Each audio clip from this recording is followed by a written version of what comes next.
Hello everyone, my name is Hiren Patel, Assistant Professor at LJ Institute of Engineering and Technology.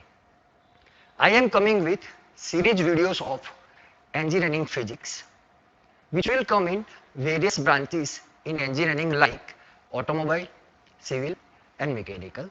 But in this video, I would like to show you the syllabus introduction of Physics Group 1. So before moving on to the syllabus introduction, I would like to show you the difference between physics and engineering physics. So here, what is physics? So all of you know that it is the most basic science that models and understands the real world. So we can say that it is the root of why other sciences actually work. Now, we will move towards the engineering physics. So, engineering physics is an approach that seeks to understand the common rules of all engineering branches, or we can say that disciplines. So, we can say that engineering physics is nothing but engineering for the physics approach. Okay. So, by studying this all the concept, it will helpful for you in various branches of engineering. So now I would like to show you that why physics is important. So first of all, the first question that comes in any student's mind is that I like physics or I don't like physics. So do you like physics?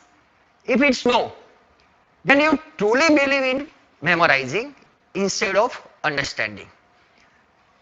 If you like physics, then it is very good that you must have understood things the whole time. So in both the cases, there is only one solution, that you have to go for physics for different kinds of engineering or innovations in real life. So now,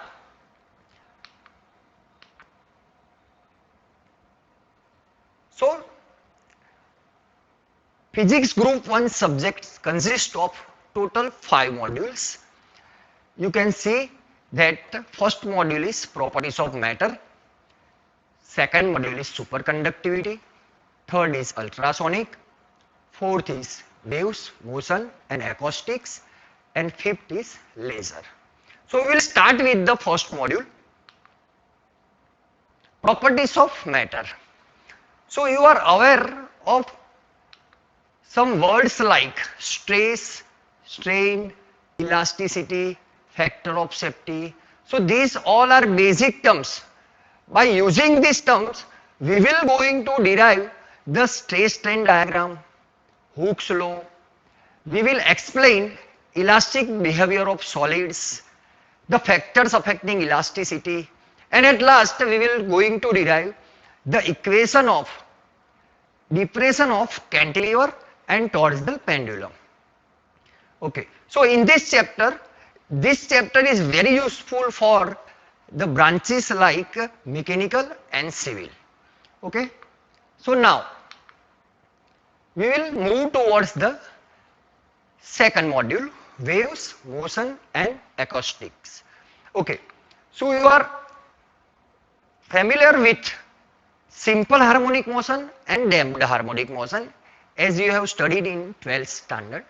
That in simple harmonic motion, you know that amplitude of waves remains continuous, and in damped harmonic motion, it will changes continuously. So these are the basic concepts, and also we will going to understand the two motion, transverse and longitudinal, and also we will going to discuss in this chapter about the sound reverberation and acoustics of building. So what is sound reverberation? Then you know that after some time our sound remains for some specific time in a room or in a place, that phenomena is known as reverberation. So in this chapter we will going to discuss about remedies of acoustics of buildings. So now we will move towards the third module, ultrasonic and non-destructive testing. So you might listen that word ultrasonic, but before moving on to that ultrasonic wave, I would like to recall the word audio wave. So you aware that audio wave ranges between 20 hertz to 20 kilohertz. Okay, so ultrasonic wave is a wave which has a frequency greater than 20 kilohertz and which cannot hear by normal human. Okay, so now in this chapter we will going to study that properties of ultrasonic waves. Also, we generate that ultrasonic wave by different two methods, and that method is piezoelectric method and magnetostriction method. Also, we can detect the ultrasonic waves by various methods. We will discuss in detail about the various methods of detections. Okay, and at the last in this chapter, there is a various applications of ultrasonic, like ultrasonic cleaning, ultrasonic welding. Okay, and there are many applications of ultrasonic waves in industries. Okay, now we will move towards the fourth module, superconductivity. Okay, so before going on to the superconductor, I would like to recall two terms. All of you have heard about conductors, insulators and semiconductors. So these three materials are different from each other by one property like resistivity. Okay, we know that conductors has zero resistivity, or we can say that conductors have low resistivity. So we can say that current flowing through the conductor is more compared to insulator. So now let me comes to the superconductors. So superconductors are those materials who exhibit zero resistance at certain temperature, and that phenomena is known as superconductivity. So we can say that at zero resistance, the current through the material becomes infinity. That phenomena is known as superconductivity, and the materials which exhibits this property is known as superconductors. Okay. So now in this chapter we will going to discuss the various properties of superconductors like effect of magnetic field, Meissner effect. You can see in the background. In the background there is a small video which indicates the Meissner effect. So in Meissner effect, that effect told us that in superconductors the magnetic lines cannot penetrate through it. Okay, so this video indicates the Meissner effect. Okay, next property, pressure effect, isotopic mass effect and impurity effect. Also in this chapter we will going to discuss the mechanism of superconductivity.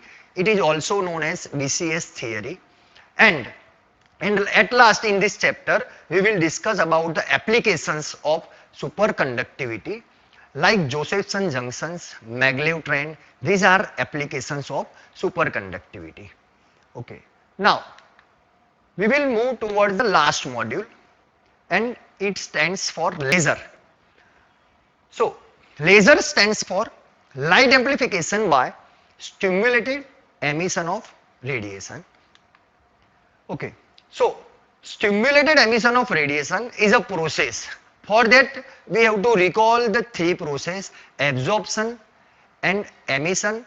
In emission there are two types: spontaneous emission and stimulated emission.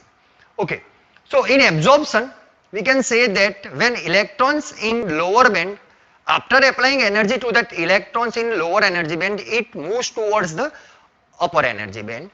That process is known as absorption. But in stimulated emission, which is the principle of laser, in stimulated emission, when electrons are in conduction band or in higher energy band, at that time when we apply external energy, that electrons comes to the lower energy band. At that time the difference of energy released in the form of photons, and that photons beam, we can say that it constitutes the laser beam. So this is the basic principle of laser. In this chapter, we are going to discuss various types of laser, construction and working of various lasers like Ruby laser and HNE laser. Also, laser has so many applications in communication, industry, medicine and military. So these are all about the syllabus introduction about the physics group 1. In next video, we will start with the first topic of ultrasonic waves.